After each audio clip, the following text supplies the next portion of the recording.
দাদা ভাই দিদি ভাইদেরকে হাত জোড় করে বলছি, ভিডিওটা শেষ তক দেখবে, ক্লিক করে দিও না।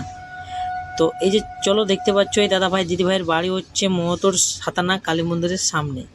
তো এই যে দেখতে পাচ্ছ অনেক অনেক দাদা ভাইরা এসেছিল এই ভাইটিকে দেখার জন্য। দাদা ভাইদের অনেক দূরে বাড়ি, তাদেরকে আসার জন্য অনেক অনেক ধন্যবাদ, খুব ভালো লেগেছে। তো এই দাদা ভাইরা খুব গরিব, তো ভাইটাকে অনেক অনেক জায়গায় দেখিয়েছে, ডাক্তারবাবু বলেছে অনেক টাকার প্রয়োজন। তো সব দাদা ভাই দিদি ভাইদেরকে বলবো যে একটু সাপোর্ট করো, একটু সাহায্য করে পাশে দাঁড়াও, যেন ভাইটা আমাদের সুস্থ হয়ে উঠে পড়ে আর তোমাদের সামনে যেন চলাফেরা করে। তো চলো এই যে দেখতে পাচ্ছ এই দাদা ভাইরা খুবই গরিব। দাদা ভাইটা হাজিরি কাজ করে এমন কোনো পয়সা পায়নি, যে পয়সাটুকুটো পায় তাদের সংসার চালায়। তো বাচ্চাটাকে কি করে দেখাবে বলো দাদা ভাইরা। তো সব দাদা ভাইদেরকে একটা কথাই বলবো,